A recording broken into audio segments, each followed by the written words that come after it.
আজকে আমি লাউ শুক্তো করে দেখাবো। লাউগুলো কেটে নিয়েছি ছোটো ছোটো করে, বড়ি নিয়ে নিয়েছি, কাঁচা লঙ্কা চেরা, আর নিয়ে নিয়েছি আদা। এখন আদা, কাঁচা লঙ্কা আর পোস্ত সর্ষে দিয়ে আমি পেস্ট করে নেব।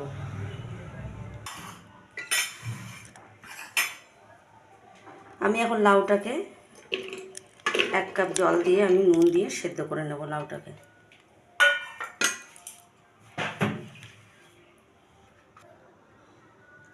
এক বাটি ছোটো বাটি জল দিয়ে দিলাম, 1 চামচ নুন দিয়ে দিলাম। এটাকে এখন আমি একটা সিটি মেরে নেব। আদা দিয়ে দিলাম 5-6 টুকরো, কাঁচা লঙ্কা দিয়ে দিলাম 4টে, 4 চামচ দিলাম ছোটো চামচের সর্ষে, পোস্ত দিয়ে দিলাম 1 চামচ, 1 চামচ,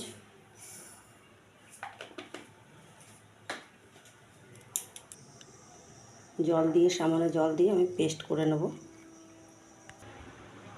এখন আমি 5 ফোড়নটা হালকা করে ভেজে নেব মশলাটা করার জন্য, ভাজা মশলা। কড়াই আমার গরম হয়ে গেছে, সর্ষে তেল দিয়েই আমি বড়িগুলো ভেজে নেব।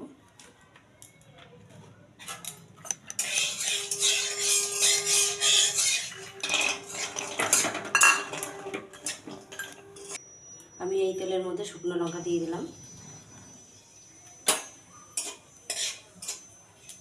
গোটা সাদা জিরা দিলাম,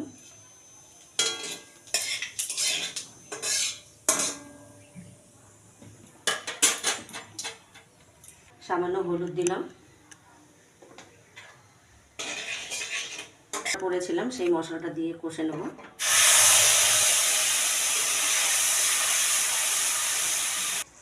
লাউয়ে আমি নুন দিয়েছি বলে সামান্য একটু নুন দেব স্বাদ অনুযায়ী। এবারে লাউগুলোকে আমি ঢেলে দেব।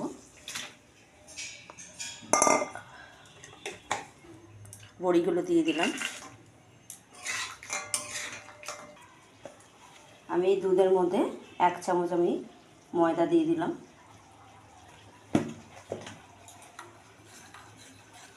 আমি এখন এই দুধটা দিয়ে দেবো।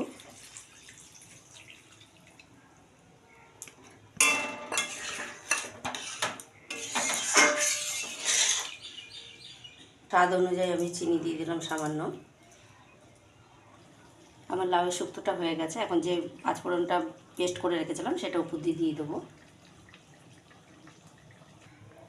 আজ আমি তৈরি করে দেখালাম লাউয়ের শুক্তো।